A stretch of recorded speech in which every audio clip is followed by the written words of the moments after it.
Good morning, First West. How are you?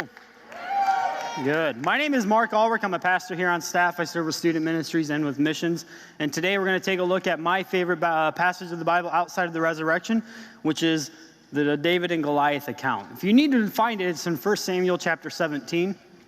I won't actually read out of the Bible. I'm going to talk about it. We're going to pick it apart, and we're going to go from there. But if you're one of those people that actually need to read it and go from there, that's where it is. So we'll go from there. So how many guys have liked the Epic series where we've taken apart all the favorite passages of the speakers and we've talked about it? And I hope as you have, we've sat in these teachings, we understand that these aren't isolated events. This is all part of one epic story of God's pursuing love continually coming to us as human beings, and we get to respond to him. And that's the story of the Bible. Human beings responded to God's never-ending, lovingly pursuit of us as human beings. And that's where we're at today. So we've talked about with Bud Bentz how Abraham came in and God called Abraham. And we're going to look at a place where Abraham's descendants, the Israelites, find themselves in this text. This text is the David and Goliath. It's probably the most popular story outside of the Bible. Coaches talk about it all the time in pregame preps talks, especially if the team is the team that should lose and they're going against the better, the more successful team. The coach is going to give them this little pep talk of, hey, let's be like David, let's be like the underdog, and let's win this game. Or you can find yourself in any other realm of life as an underdog, and you can find motivation from this speech or from this story. And sometimes it finds themselves into the speeches of people trying to motivate. Because we all have been an underdog at some point, right? We've all been that person who is less than, or somebody who should not have won. And we can find ourselves in different situations where we find ourselves as underdogs. So we should all learn from this account. Like I said, the Israelites are the descendants of Abraham, where we talked about at the beginning of this series, the Epic series. And if you've missed some of those, you can go to the website and you can look at the sermons from previous series and you can get caught up on this one. But I would encourage you to do that if you have. And you can also read through the Bible. The area of the world we're going to be talking about is in the Shephelah region. I've always read the Bible, especially when I was growing up, thinking it was like Star Wars in a galaxy far, far away. And then I realized, no, this actually took place in the world. And I started looking at maps, and I haven't been to Israel yet, and I can't wait to get there at some point. But here's the Shephelah region. This is the area of Israel. The Sinai Peninsula is kind of just right below the picture, if you will. You have the Mediterranean Sea there. Now, remember, God called Abraham to come from Ur, this land far away. He comes and he lives there and establishes people there. And his descendants, by the end of Genesis, find themselves in Egypt because of a drought. And through years of whatever, Pharaoh says, oh, look, I've got all these Israelites, let's enslave them. And so for 400 years, the Israelites are enslaved. God frees them through this guy named Moses. And Moses leads them out of Egypt and out of slavery. He dies. He passes his leadership on to this guy named Joshua. Joshua comes back into the land of Israel, and they start taking back their cities and their borders and establishing their land. It's not a kingdom yet, because they had a series of judges, and that's how God led their people. And so as he does this, he's reestablishing Israel's place with all these other cities. Now, you can see right here in the Shephelah region, you have these valleys, and this is the Ajon Valley, the Sorek Valley, the Elah Valley, the Lachish Valley. What we don't see are the foothills or the mountain ranges that are actually there. Because back then, people realized we should probably work smarter, not harder. So look, it's easy to walk into the valleys. It's easy to travel through the valleys, not over the mountain ranges or the foothills and stuff that are actually there. So let's go into there. So if you controlled the valleys, you actually controlled the trade routes of the day. You controlled how people were going to travel in and out of your area and the goods that could go through your area. You also had just to the east of the valleys and the foothills, you had plenty of resources and plenty of land. Now, this group of people we're going to be talking about, the Philistines, they're kind of on the southern part of the Mediterranean Sea, and then on the eastern side of that, just a little bit. And they're continually trying to get into this Shephelah region and control the trade routes. And we can see this throughout Scripture. This is not an isolated one-time event where the Philistines try to get into it. Earlier, they're referred to as the Amorites in Joshua chapter 10, and they try to get into the Ajon Valley. And so they come in there, and God says, hey, Joshua, you need to go stop these people. So he does, and it's in the Ajon Valley in Joshua chapter 10 where God makes the sun stand still. And their enemies are the Philistines or the Amorites, which is the same word, if you will, same group of people.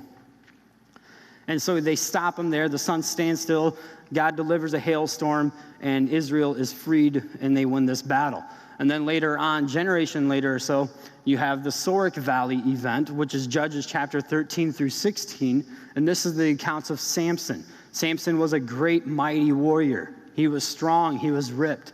He took a jawbone and killed thousands or hundreds of Philistines in the Sorek Valley. And that's where God leads the Israelites through there, because the Philistines are continually trying to get into that valley and continually trying to control the trade routes there. And then you have the Elah Valley, and this is where the Philistines are coming into the Elah Valley in 1 Samuel chapter 17. And they're trying to get in there so that they can control the trade routes, and they can have the more resources and the more land and stuff like that. And I've usually, I used to think, oh, they just want to coexist with the Israelites. But later on, we find out when Goliath, this giant, charges and challenges the Israelites, they actually want to enslave the Israelites, oppress them, if not wipe them out. This is not a coexisting relationship. They want to completely take over and wipe out one group of people. And they're continually trying to get into it. And you can see time and time again where they go in. And the Israelites and the Philistines continually have these battles. But we're going to look at this place. I had a friend who was recently in Israel, and he took some pictures for me. And so here is the Valley of Elah. Here it is. And you can see on the left-hand side, you've got like the bigger foothill, if you will. The Israelites would have came down on this side.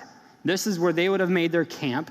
And then on the right-hand side of the picture, in the smaller parts, the Philistines would have came in on this part. So they're lined up. They have two armies. The Philistines have the more advanced armies. We get to find that out when we look at the description of Goliath and his armor. They have the upper hand when it comes to a military action, if you will.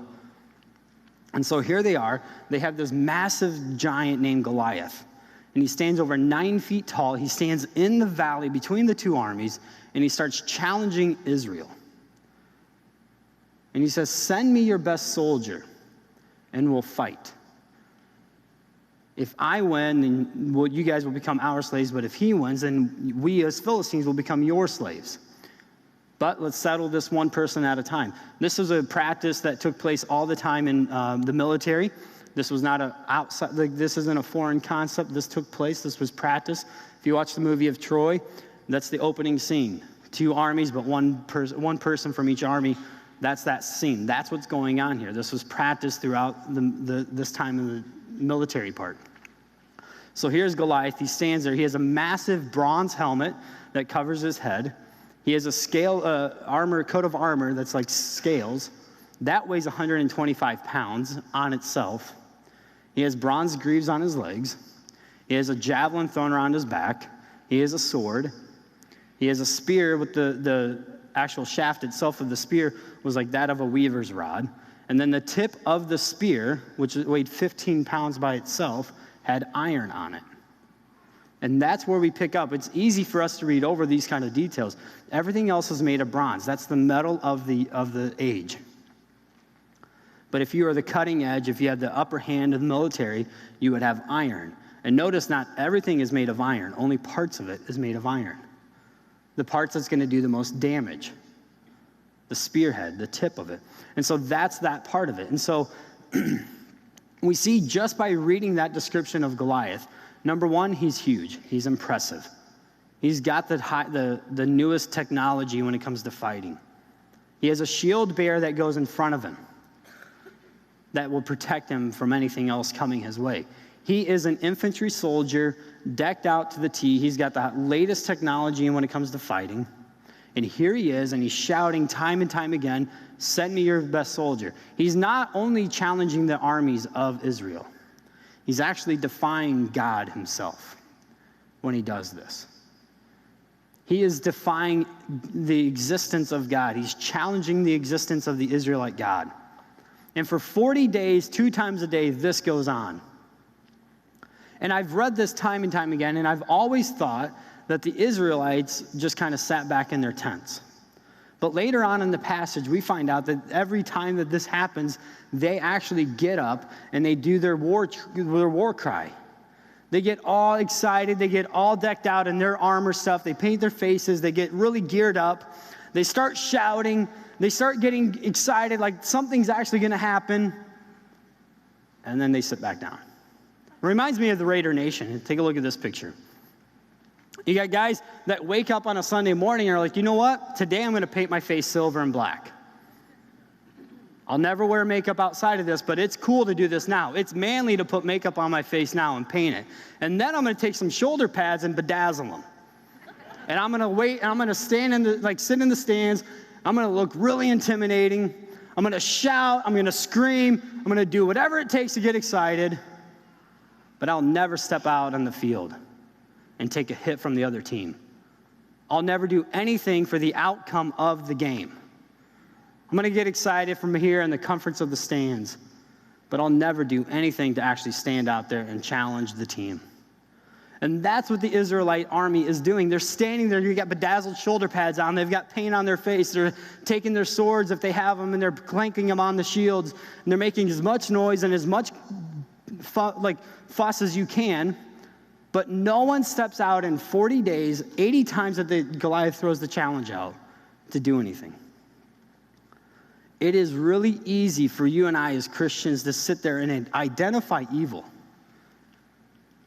and to sit back in the comfort of the church and do absolutely nothing about it.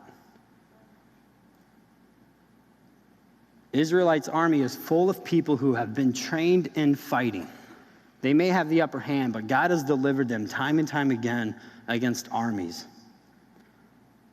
These guys know how to fight, but no one stands up to challenge Goliath. When I was a junior in high school, my student ministries group that I was a part of, we ate at a table. It was like this sacred little holy Christian-filled bubble of a lunch table in our lunchroom. And we ate at the same table, and we all sat there, and we talked about something really important and deep. I'm sure it sounded impressive, and I still can't remember what we talked about, but I'm sure it was cool at the time. And behind us, this particular day, was a group of minority people who just came into the country. They did not speak English. They were speaking a language that was native to them. They were learning English as a second language in the high school.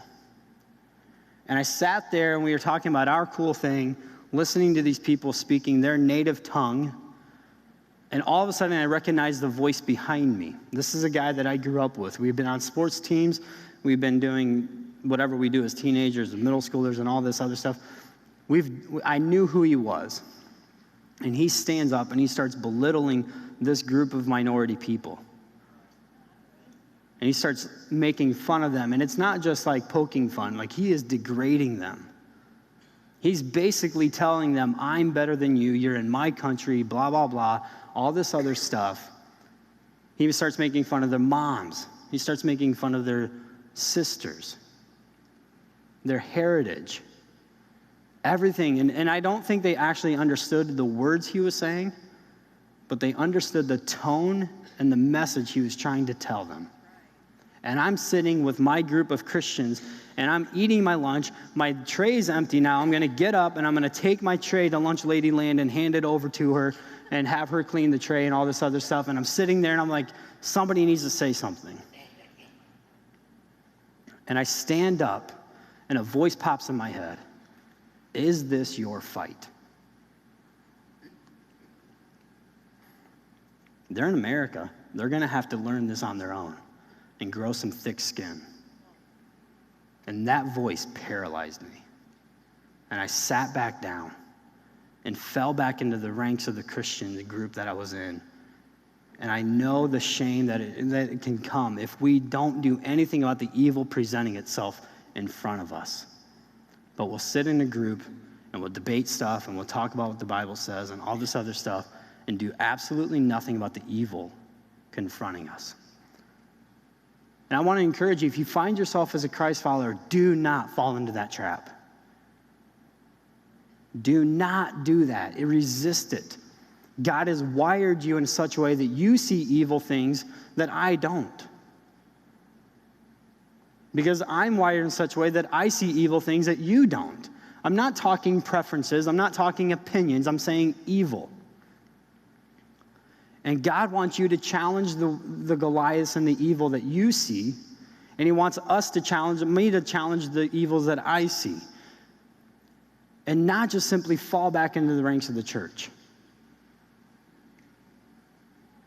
20 miles to the east is a village of Bethlehem from the Elah Valley.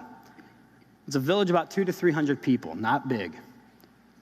There's a guy there who's pretty old. His name is Jesse, and he has 6 sons. 5 of them are old enough to be in the military. They're above 20 years old.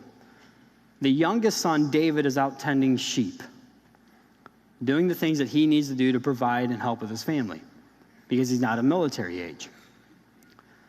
So Jesse says, hey, David, you're going to take these supplies. You're going to do all these things. So here's some breads, here's some cheeses, here's some other stuff. Give them to your brothers. Give them to their commanding officers.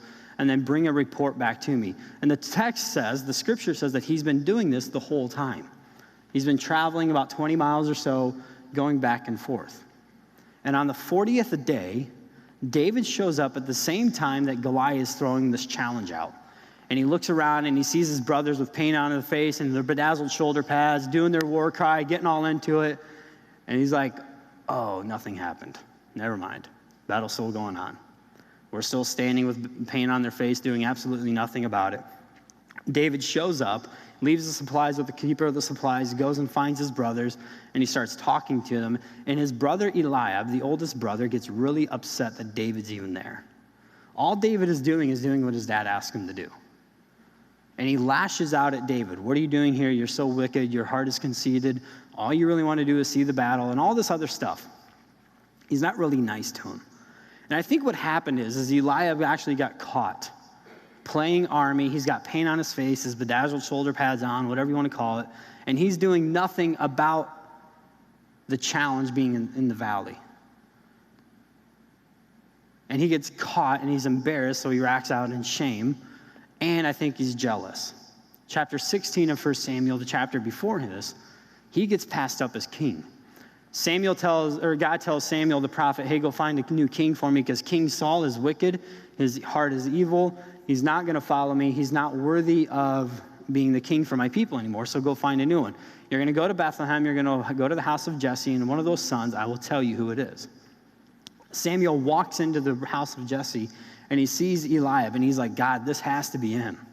This has to be the next king. And God's like, no, not him.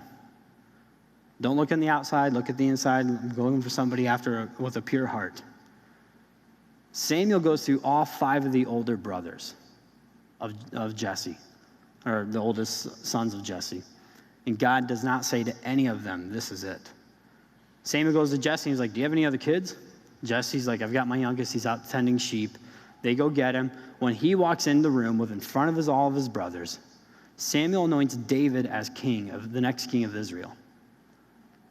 In front of all of them. I think what Eliab is actually doing, he's acting out in jealousy, and he's acting out of embarrassment because he got caught not doing something he should be doing.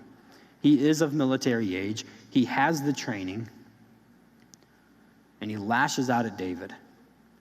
If you're a Christ follower, I want to encourage you on this one. Do not fall into the trap of Eliab, where you get caught doing nothing about the evil around you.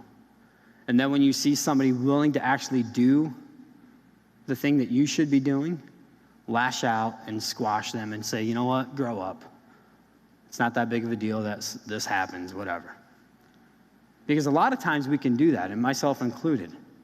And I'm challenged by our students all the time who find evil in this world and say, this is what we're going to do. And I find myself in the tension. Should I encourage them? Should I empower them? Or should I just say, you know what, grow up. It's not that big of a deal.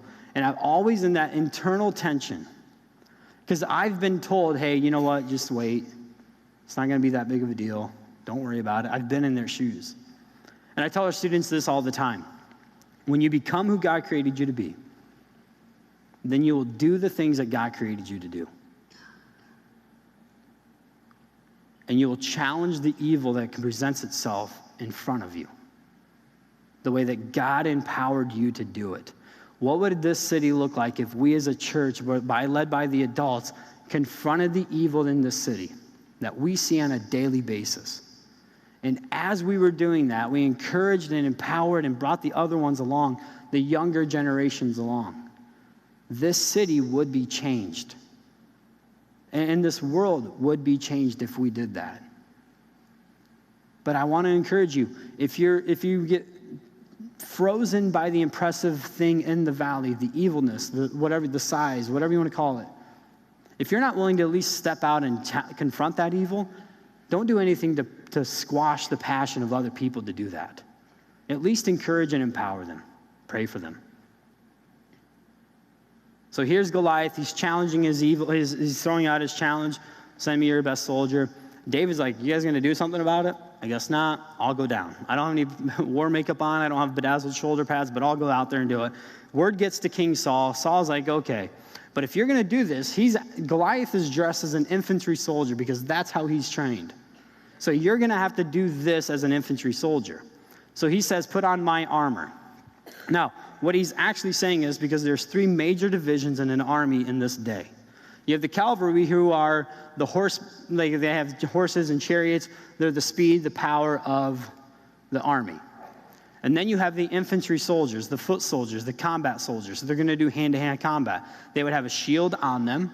They would have multiple weapons, a sword, a dagger, all this other stuff. That way, if something actually were to happen to their weapon, they could grab another one.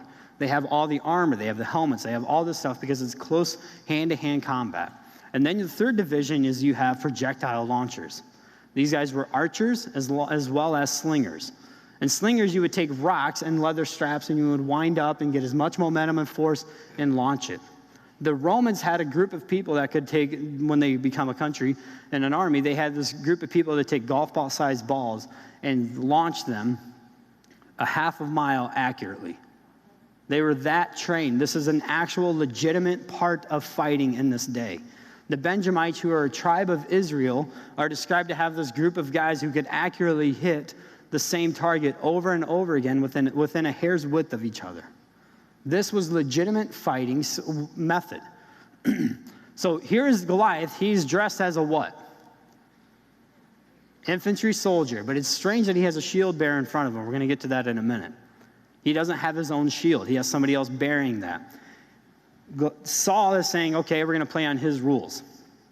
Where he wants you to fight this way, so we're going to fight him this way. So you need to dress up as an infantry soldier, put on my armor, since you don't have your own. David can't even walk in the armor, and he's like, forget it. I'm an underdog. There's no way I can fight fair and win this battle. So as an underdog, I'm going to throw a curveball into this because he knows underdogs can't fight fair and win. So he says, forget it. He takes all the armor off. He grabs a sling, and he starts walking down this into the valley. You can see, let's take a look back at that picture of the valley, of the foothills, if you will. And he's walking down into the valley. And as he's doing that, I think what he's doing is he's actually picking up, saying, okay, here's some of the things of Goliath. It's easy to get frozen. It's easy to stop and do absolutely nothing because of people's success, the Goliath's speed, the size, whatever. I grew up in Indiana, and I grew up in the good days when they actually had one state championship for basketball in Hoosier Hysteria. After 1998, the Indiana State, whatever they are, IHSA, whatever it is, decided to celebrate mediocrity and have a class system for basketball championships. Sorry, that's my soapbox. But before that, it was one state champion. And they had two conferences, the Southern Conference and the Northern Conference. It was great. I lived in the Northern, just south of Notre Dame, Indiana, which is like heaven on earth to me. We were just there on the campus this Wednesday, and it was great. I actually grabbed some piece of grass and put it in my pocket when we were there. Still have it because I love being on that campus. But I grew up there, and I was in an underdog school, if you will, in Plymouth, Indiana. And it's a great environment, and I wish you guys, if you haven't experienced, could experience it. But like I said, we celebrate mediocrity now, so we have class systems. But I did not even like basketball. I don't even like basketball still. But I love the environment of the playoffs because the entire community would get behind the school. And the entire community would encourage and just have a great time. In 1954, this small little school in the Southern Conference of Milan, Indiana, had a school of about 168 people. And they won the Southern Conference, the Southern Semi-State. And they meet Muncie Central in Indianapolis, who won the Northern Conference. And they walk in, and they play the game. They win on a last-second shot. Milan, Indiana does. And it was such a great story. And there are several stories of schools like that in Indiana, that somebody in Hollywood decided, let's make a movie out of it and call it Hoosiers, because everyone from Indiana is a Hoosier. So they do this. And you can see, we're going to take a look at this picture of how the coach says, okay, everyone's frozen, but let's pick it apart. Let's take a look at this scene.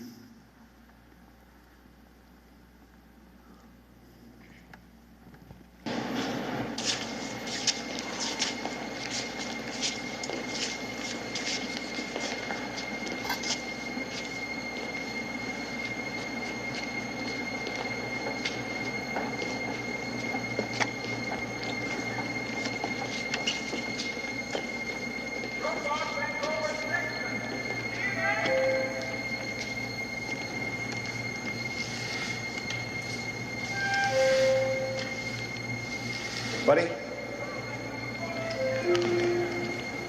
hold this under the backboard.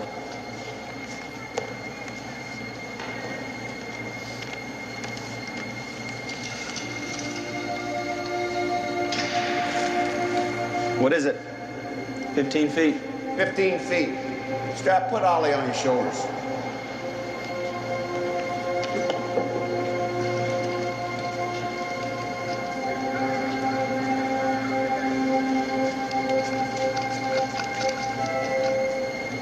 Measure this from the rim.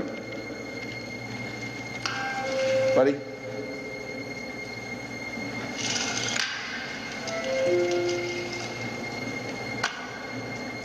How far? 10 feet. 10 feet. I think you'll find it's exact same measurements as our gym back in Hickory. Okay, let's get dressed for practice.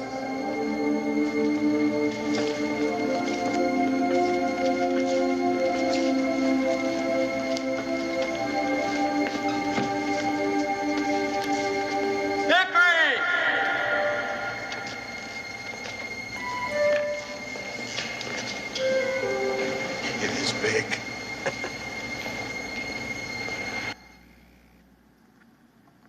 It is easy to walk into a situation and see the size, the success, the past victories of somebody or something and say, I can't do anything about this, and get frozen and do nothing and fall back into the ranks of the church. Unless you have a coach that comes alongside and says, let's pick it apart. And as David walks down into this valley, I think what he's doing is he's picking Goliath apart. And he's looking for where he is vulnerable at. He walks down into the valley. The first thing he notices is that Goliath is an infantry soldier, but has a shield bearer going before him. That would raise a question for somebody in a military, or even because David isn't of military age, but he's described as a mighty brave warrior in chapter 16, before this account even takes place. He has some knowledge of the military, and he walks into the valley and he sees, why does he have this shield bearer? Shield bearers were reserved for either a royal person like kings or an archer, because archers, both hands would be occupied as they shoot the arrows. So somebody would have to protect them. So why does Goliath, who's not a royal person or an archer, have this? David walks down into the valley. He gets there, and you can throw that picture back up of the valley. And this is a stream that is actually dried up that was in the valley of Elah, possibly the stream that David stops at. And he picks up 5 smooth stones. He picks up 5 because in case he misses, he has another backup. So he grabs them, puts them in his pouch, and he has one staff in his hand. He has one stick his shepherd's staff, and he walks towards Goliath, and Goliath says something that's really strange. Am I a dog that you come at me with sticks? So I think David's starting to pick up on this. He is a shield bearer. He thinks I have 2 sticks, but I really only have 1. Can he actually see me? Can he see straight? And then Goliath says, you come to me so that I can defeat you and offer your body up to the birds of the air and the beasts of the field.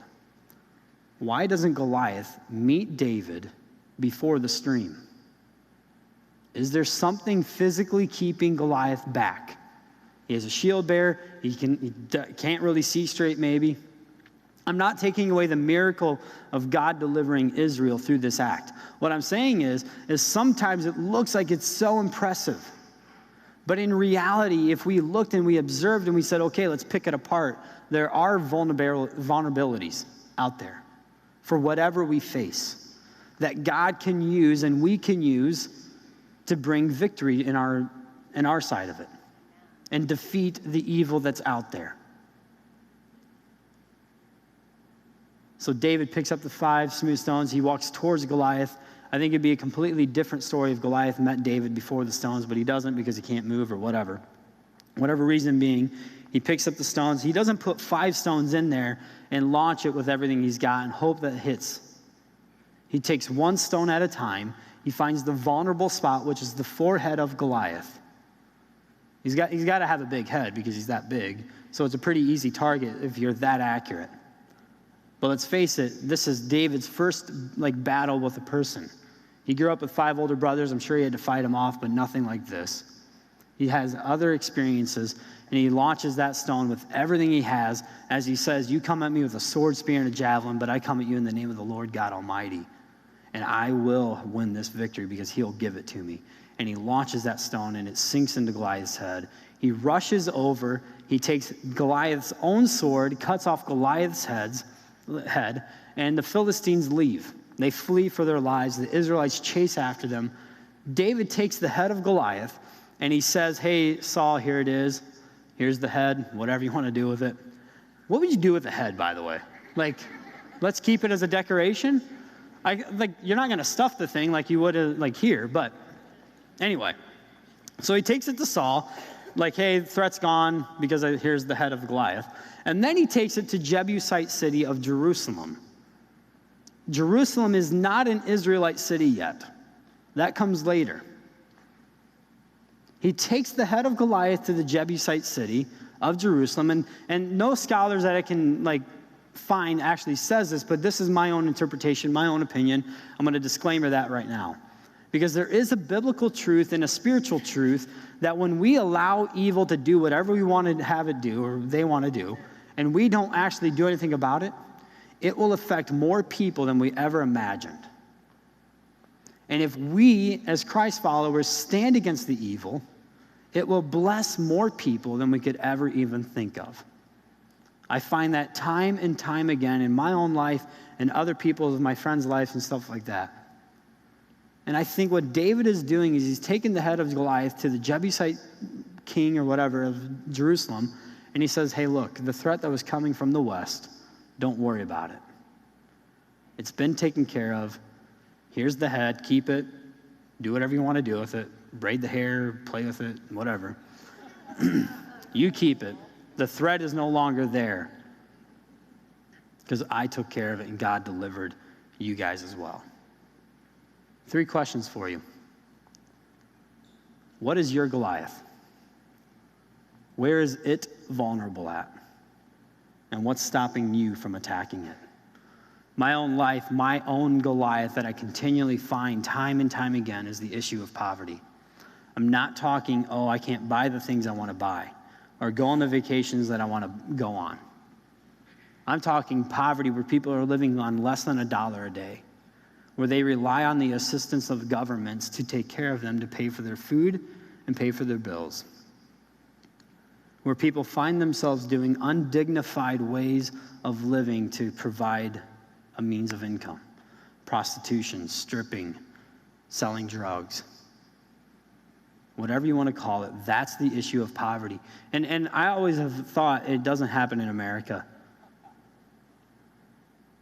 And in the last 7 years, I've counseled probably 4 ladies who say, you know what, I can make a lot more money being a prostitute or being a stripper. And that happened in this city. And as I've counseled them or talked to them, my heart breaks for them because I hear what they're saying. I need money to pay for my bills. This will pay me more than actually doing whatever you want to call a normal job. That's the issue of poverty that continually comes up in my mind and in my life. And as a Christ follower, I say, okay, let's find out ways that we can address this or that I can address this. And as part of our missions team, what we're doing in leadership of the church is we're saying, okay, we've done great in the past, but let's find out where it's really vulnerable at. Instead of just treating the symptoms of poverty, let's go deeper. Let's go after the root of poverty. Why are people making these choices? Do they have an opportunity? Are they empowered? Do they have the knowledge of how to make a real living that's worthy of being dignified and saying, you know what, I can find pride in doing this. And there are case study after case study in certain parts of the world where they've done microfinances and they've taken people and they've given them a skill. And these people can provide a means income for themselves. And as a church leader, I want to say, you know what, let's do this as a church because I can't wait to see us as a church say, you know what, we've done a great job at treating the symptoms, but let's go deeper than that. Let's go after the root and the cause of poverty in this city. Let's figure that out and let's go after it. And we're going to attack that with everything we have in one effort in one way and see if that works. We're not going to try the shotgun approach, but we're going to go after the rifle approach and say, let's go after it and figure it out. Because I think that's where it's vulnerable at. It's been generation after generation of people treating the symptoms, but let's go after the cause and the root. And once we figure that out in this city and the ways that we can do that, nothing should stop us. Absolutely nothing should stop us.